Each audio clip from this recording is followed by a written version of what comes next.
This is VOA News, reporting by remote. I'm Joe Ramsey. North Korea hit back on Thursday at U.S. criticism over its test of a submarine-launched ballistic missile this week, saying it was rightfully exercising its rights for self-defense and that the weapon doesn't specifically target the United States.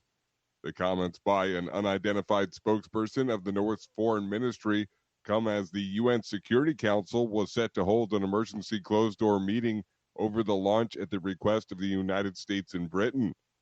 Just days ago, the North launched a new ballistic missile from a submarine in its first test of such weaponry in 2 years, marking the most significant demonstration of its military might since U.S. President Joe Biden took office.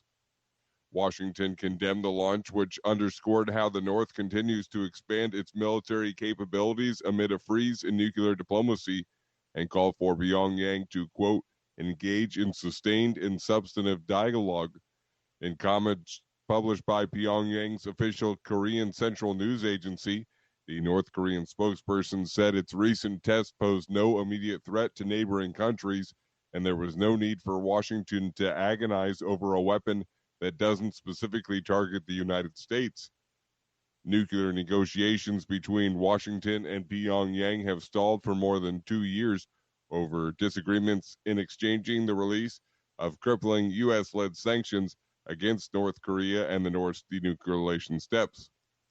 The U.S. Food and Drug Administration on Wednesday authorized booster doses of the COVID-19 vaccines from Moderna and Johnson & Johnson, and said Americans can choose a different shot than their original as a booster. That'll pave the way for millions more people in the U.S. This is VOA News.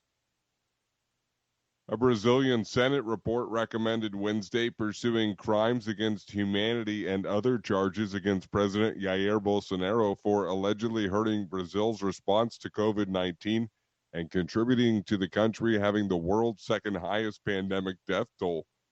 Lawmakers spent 6 months investigating the Brazilian government's management of the pandemic.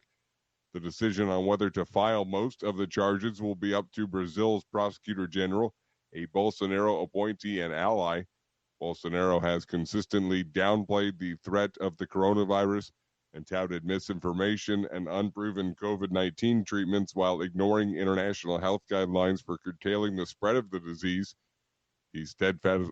He steadfastly rejected restricting activity during the worst of Brazil's outbreak, claiming the poor would suffer worse hardship if the economy ground to a halt.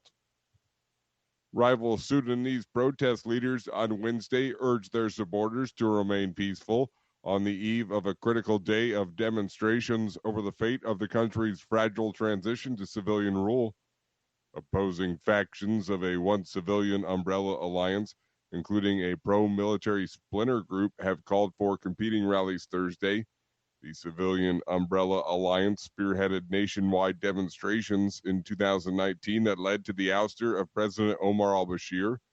Protesters from the splinter faction have been holding a sit-in outside Sudan's presidential palace for the past 5 days and have been calling for so-called military rule. Critics allege that members of the military and security forces are driving the pro-army protests, and counter-revolutionary sympathizers with the former regime are also involved. The Syrian military official says 2 bombs attached to a bus carrying Syrian troops exploded in Damascus during the morning rush hour Wednesday. 14 people were killed in the attack, one of the deadliest in the capital in years.